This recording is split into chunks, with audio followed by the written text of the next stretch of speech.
السلام عليكم. اليوم مع وصفة والدتكم بالرشتة. الوصفة تاع الرشتة، اي وحده عندها مشكل مع الرشتة مع المرقه، ما تجيهاش خاثره، ما تجيهاش بنينه، تحضر اليوم هذا الفيديو. هاي الرشتة معنا واجده، شوفوا كيفاش جاتنا، جات الله الله عليها. وشوفوا المرق كيفاش يجي، يعني يجي خاثر. وشوفوا اللون تاعو شحال شباب، والبنه ما نهضروش على البنه. ها هو معنا. اذا تبعوا معايا فقط الفيديو للاخير باش تكتشفي كيفاش حضرت الرشتة. يعني كاين بزاف ناس يعرفوا، لكن كاين بنات ما يعرفوش. يلا تبعوا معايا للاخير تكتشفي الطريقه كيفاش حضرتها. اول حاجه نبدا بها، ندير شويه تاع الزيت وندير شويه تاع السمن ولا الزبده، هكذا باش نحسوا انه هاد الرشتة تاع مناسبات وتجي بنينه، يجوك ضياف انت وولادك. وندير لهم شويه تاع السمن هكذا باش المريقه تاعنا تجينا بنينه. وندير لها الطراف تاع الدجاج على حسب ما تحبي ولا على حسب افراد العائله. انا درت زوج فخاد نتاع الدجاج. من بعد نزيد على الدجاج تاعنا، هنا عندي حبه تاع بصل اللي كنت يعني درتها في الاشواخ. حبه تاع بصل تكون كبيره يعني تكون مليحه. البصل هو اللي يعطينا، يعطيك واحد البنه في المرقه، يعطينا خثوريه يعني. اذا نهبط كامل هذاك البصل ونخليه يتخلى. كاين بزاف ناس يعني كيديروا الدجاج في لاكوكوط يلصق. علاش؟ لانه لاكوكوط تكون مازال ما سخنتش، تخليها بوقت تسخن مليح ما راحش يلصق لك الدجاج. من بعد نعطر المرقه تاعنا. عندي هنايا القرفه نتاع العود، ندير لها فلفل الكحل. اذا كان عندك الابيض خير. ندير فلفل الكحل. هذا واش نديرو؟ غير قرفه فلفل الكحل، ونزيد لها شويه نتاع قرفه بودره، لكن غير شويه، رشه فقط، ما نكتروش هكذا. ونخلي على النار قليله يتقلى لي هذاك الدجاج حتى نحسوا انه طاب لي نص طياب. النار تكون قليله ونخلو طيح لنا كامل هذيك البصله. ندير لها الملح وندير على حساب المريقه تاعنا واش يعني يكفيني، لانه راح ندير فيها الخضره. ندير هكذا شويه بزياده ونخليها تتقلى. نغطيها بالغلاق ونخليها حتى هذاك البصل كامل يذوب مليح مليح. من بعد ما تقلى لنا مليح مليح، تحسي هذاك الدجاج تاعك طاب لك نص طياب. وشوفوا حتى البصل، شوفوا اللون تاعو كيفاش ولا تحمر وعطانا بنه، وهذيك القرفه طلقت البنه تاعها. دوك واش نديروا الخضره. الخضره اللي هي اللفت، انا خليتهم هكذاك صحاح باش نقدر نحيهم ونشبح بهم من بعد. اذا انا درت 3 حبات فقط، كل واحده دير على حسب افراد العائله. وعندي هنا 2 حبات تاع كورجيت. ولازم انا يعني من عندي دائما نحب نزيد الحبه تاع البطاطا، يعني هي ماشي لازم لكن انا نحب نزيدها. ونمرق بالماء. دوك الحميصه ما نديرهاش دوك لانه الحميصه تاعي طيبه. اذا نمرق بالماء.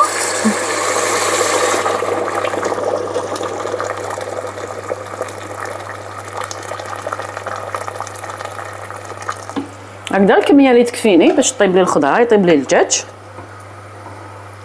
يعني شوفوا مازال ما طابتش. شوفوا اللون تاع المريقه كيفاش جاتنا. نغطيها ونخليها طيب غير في غردها. اللي حبت دير لاكوكوط دير، واللي حبت دير غير في القدره دير. بعد نحكم الرشته، انا حندير كيلو تاع الرشته. دائما خيروا النوعيه اللي تكون شابه، اللي تكون صفراء، يعني كي ترديها في يدك تكون رقيقه وتكون صفراء. تكون بيضاء غير خطيك منها راح تعجل لك. انا الحاجه الاضافه اللي نديرها وشنو هي؟ نحكمها نقطعها شويه بالمقص. يعني هذه طريقتي وكل واحد وطريقته. انا ما نحبش كي يبداو ولادي ياكلوا ولا اي ضيف يعني ما يتحرجش، ياكل الاز الرشته ما تكونش طويله بزاف. نعرفوا انه الرشته يعني فيها شويه احراج في الماكله نتاعها. اذا هكذا نقطعها كامله ونفتحها بلاصه تكون.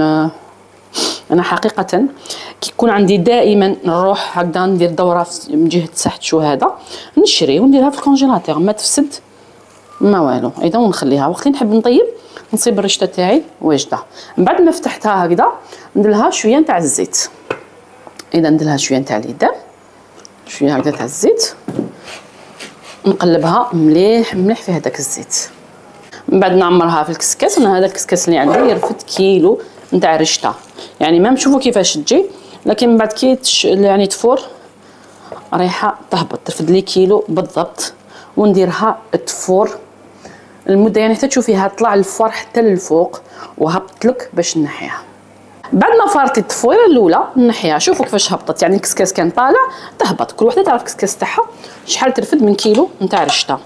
نحي هذيك الرشته من الكسكاس نتاعي وندير له الماء. اول حاجه قبل ما ندير الماء راح نديرو شويه نتاع الملح. اذا كميه هكذا تاع الملح باش ما تجيناش صامته بطبيعه الحال. وندير الماء. دوك الماء شحال نديرو الماء؟ الماء كل رشته وكيفاش. كاين الرشته اللي تجي يعني خشينه وما تجيش شابه بزاف تشرب لك بزاف الماء قادره تعجل لك. ندير ونشوف كي نشوف الرشته تاعي بدات تبيض باش نحبس لها الماء. يعني في الوهله الاولى راح ندير هكذا قيس تاع الكاس. شوفوا ديك الرشته شحال شابه بهذه الطريقه. ملي ما تحملش سخونيه ديري بالفرشيطه هكذا وفتحيها.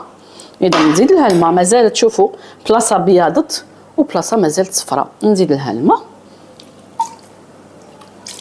يعني ديري ما تخافيش اذا كانت الرشته شابه ولا كانت ماشي مليحه راح تتعجن. لازم انتي تشوفي. يعني الرشته الوحيده اللي ما نقدروش نمدوا الماء بالقيس بالطريقه. نزيد لها شويه. ها هي مازالوا ما يعني بلايص مازالهم صفوره. نزيد لها الماء. درت كاس كبير نتاع الماء يرفد هكذاك واحد 300 مليلتر هكذا. ونخليها ترتاح هكذاك واحد ميم با 5 دقائق. ونعاود نفورها التفويره الثانيه.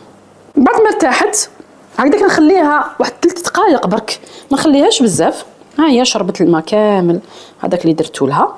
نعاود نديرها في الكسكاس ونفورها التفويره الثانيه. يعني هذاك الماء ميم با ما نطفيش عليه، نخليه يغلي ونعاود نفورها التفويره الثانيه. بعد ما فورتها التفويره الثانيه هي معنا. يعني خلوها حتى تشوفوها فارت مليح مليح باش تنحيها. اذا نفتحها هكذا شويه. شوفوا هذيك الرشته الله الله عليها كيفاش جات. في التفويره الثانيه واش ندير؟ هنا نحيت يعني حوالي 2 غرارف نتاع المرقه. والمرقه لازم تكون بارده، يعني خليتها بردت ما نديرش سخونه والرشته سخونه. ونسقي بها يعني نرش بها هكذا الرشته نتاعنا بهذه الطريقه. نصفيها وهذاك البصل نعاود نرجعو للمرقه تاعنا. اذا ندخل الملح هكذا باش تشرب لنا. الا شتيها مخصوصه كمليها بالماء، ولا شتيها هذيك هي خلاص. اذا نخليها تشرب شويه نغطيها. نخليها انا هذيك هي راني نشوف فيها راهي طايبه. نخليها تشرب لنا شويه ديك المرقه باش نفوروها التفويره الثالثه. اذا بعد فتحت هنا على المرقه صبت الخضره تاعي طابت. الدجاج طاب. نحي هذيك الخضره. شوفوا هكذا يعني باش تجينا التزيين ساهل. كي طيبيها هكذا حبات احسن. اذا نحي كامل الخضره اللي عندي ونزيد نحي الدجاج. اذا ها هو اللفت راهم طيبين الزبده. ونزيد نحي الدجاج وندير كميه نتاع الحميصه. حاجه واحده اخرى ثاني حنزيدو نديروها. نحي غير شويه من المرقه نديرها هكذا في الطاس تاع الميكسور غير شويه ماشي بزاف. بعد واش ندير؟ هذاك الحبه تاع اللفت درت 3 وحده نقصها ونديرها لهنا اللي رايحه نميكسي كل شيء. هذا هو السر تاع الرشته المرقه باش تجينا خضره. اذا نميكسي كل شيء ونعاود نرجعها للمرقه هكذا. مام الحبه تاع البطاطا راهي لهنا خليتها. شوفوا المرقه كيفاش تجيكم، يعني ما تجيش مايها، ما تجيش كيما نقولوا حنا الزغلي والماء يغلي. نزيد نخليها تغلي غير شويه ونطفي عليها. المرقه تاعنا راهي واجده. من بعد هذاك الدجاج ندير له شويه نتاع الزبده هكذا على الوجه نتاعو وندخلو نحمرو في الفوق ياخذ تحميره ولا في المقله برك، لكن الاختيار. ونخرجوه هكذا باش نشبحوا به الرشته نتاعنا.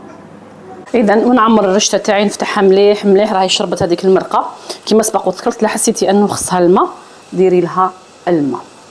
ها هي معنا. نعمرها ونفورها المره الثالثه. انا نحب نفورها 3 مرات هكذا باش تجيك الرشته طايبه وما تجيش ناشفه ومن بعد تاكليها ما توجعك في الاستوماك. بهذه الطريقه نديرها تفور ونرجع لكم. بعد ما فارت لي التفويره الثالثه ها هي معنا. دوك واش ندير لها؟ خلاص راح ندير لها الزبده ولا لا مارغرين ولا انا نفضل ندير لا مارغارين تجيني خفيفه. هكذا ندير لها شويه نتاع لا مارغارين، ندهنها هكذا باش تجينا بنينه. والرشته تاعنا راهي واجده معنا. شوفوا كيفاش طابت، الله الله. هكذا نديروا لها الزبده. مع الاول نبدا غير بالمغرفه، من بعد باش ندخل يدي. خدمي غير في غردك، حنا ماناش حابين يعني نتحرقوا. اذا نريحها مليح مليح ونقدم الرشته تاعنا. اذا هاي الرشته درتها في الطبق، يعني هاد الطبسي تاعنا يرفد كيلو نتاع الرشته. نحط هذاك الدجاج اللي حمرته هكذا، دخلته للكوشه تحمر لنا الله الله عليه بهذه الطريقه. نزيد هذيك الخضره اللي نحيتها طايبه، راح تجينا دوك سهله في التزيين. نقسم الحبه هكذا على 2، بصح لو كان تقطعيها وديريها في المرقه يعني رايحه كامل تتفتت وما يعطيناش الشكل اللي رانا حابينه. انا درت 2 حبات رايحين يكفونا، اصلا تعرفوا الدراري ما ياكلوش الخضره. اذا نديرها هكذا نشبح بها. الوصفه تاع نهار اليوم هي معنا واجده. بعد ما شبحتها درت شويه تاع القرفه فوق اللفت. هيا كاين يديروا غير اللفت وحده، كاين يديروا اللفت ويديروا الكورجات. وها هي المرقه معنا. ان شاء الله تكونوا استفدتوا من الفيديو تاع نهار اليوم. هكا ديري جو عائلي في دارك. وها هي شويه تاع الحلوه هكذا باش فقط نفرح شويه الوليدات بهاد البوسيار. يعني تحفه، راهم يتباع كلش في الاسواق، راه كاين كل الخير، فقط كل واحد يدير على مقدوره. ان شاء الله عام مربوح. اسوق سمكس، والى الملتقى ان شاء الله مع وصفه جديده، والى اللقاء.